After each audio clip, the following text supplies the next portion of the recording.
Hey there! So today we have another review, and this is Chad and I. He just had his birthday, actually. So this is Southern Tier Warlock. So this is 8.6% pumpkin Imperial Stout, right? Yeah. Well, I haven't had this one in a while. I don't know if it's truly an Imperial Stout or if it's just a 8.6 in, yeah, right? strong stout. Well, these BJCP that counts, right? So that's all that matters. Just kidding. So this beer comes in a deep brown color. Yeah. Medium to deep brown, actually not quite black, I'd say, and has a more like a sandy kind of khaki head. Yeah, khaki head for sure. So, on the nose, it has a oh wow, what is that? Kind of tastes like cereal. Or smells like cereal. It smells like cereal. Yeah. It smells like cereal. And so I was talking to Katie yesterday. There's a flavor called 2AP when I did through sensory, and it has like a cereally kind of like Fritos. So I think the spices are hiding it, but it's literally like Fritos, corn chips, like like. I don't think it's like corny though, but I think like cereal. I think cornflakes. It's corn. Yeah. This is corn. Yeah, like corn grits. Corn grits. Yeah, it's whatever product you're producing out of drying and pounding down and frying or baking the corn. So tons of that going on. I'd also get that sweet spice in there. Yeah, there's like one things I love about regular pumpkin is like that cinnamon graham cracker crust.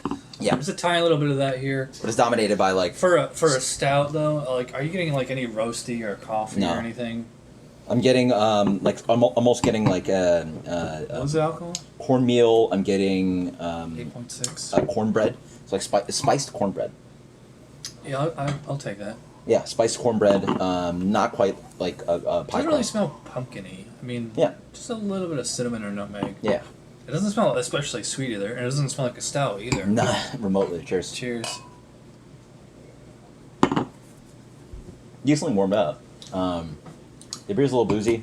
It has a sharp kind of like licoricey, anisey kind of bitterness to it. Well, it definitely tastes more pumpkin pie than it smells. It's also more stouty on the palate. There's a darker flavor, and maybe it's not roast and coffee chocolate, but it's more a little roast. Bitter, but it's bitter. Kind of like in the aftertaste, like a little bit of a coffee or a roast. Mm-hmm.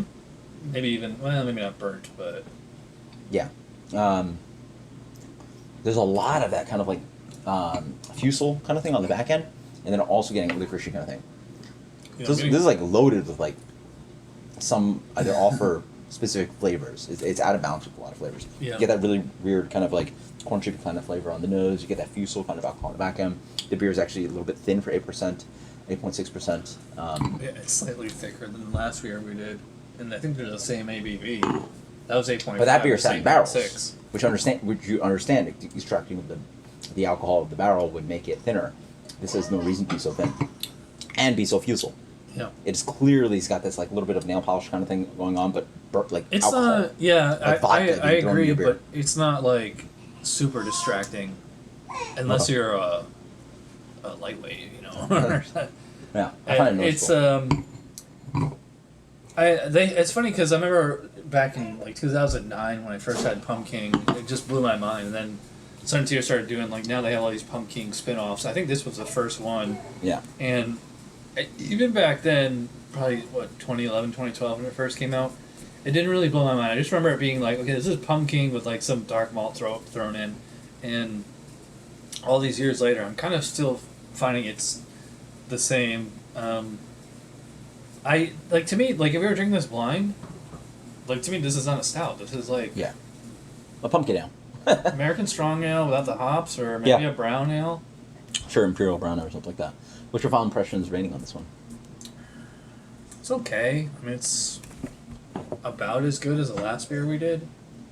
Although I think they're kind of, even though they're both technically pumpkin beers, they're like actually kind of different styles because this is a stouty pumpkin beer and that one was a brownish ale type bourbon barrel pumpkin. Mm-hmm. I think that one was more interesting. I think this one has more flavor. But I'd still rate them pretty much the same. I'd probably go Untapped about 3.5 B minus range. Sure. I honestly do not like this. I think the aroma is off. That aroma works with some pale lagers and certain beers, but that aroma of that kind of corny thing, plays incorrectly into the style, or into this beer in general. I found the spicing a little bit better maybe than the last beer, but then I also think the base beer doesn't hold up quite well. I also think this is possibly written with some malt flavors. I suspect notes of acetaldehyde and then fusel alcohol. The beer is quite thin. It lingers on the back end. There's just this is a C plus beer, so worse than the last one. I'm going to go with a 77. Sure. I'd probably say about B minus. Sure. Like low 80s or something. Yeah. Maybe you have a more sensitive palate than I do. I mean, I'm not. It's not repelling me. Yeah. Like I'm finding something in here to like. It's just not as good as it once was. It's not remotely close to what I remember. I'll probably look at my old reviews. Maybe post it in the description below. This is this year's, right? Absolutely fresh as hell. So until next time, guys, cheers. Yep. Thank you so much. Let me know if you guys have had this batch of Southern Tier Warlock. Until next time, guys, cheers. Later.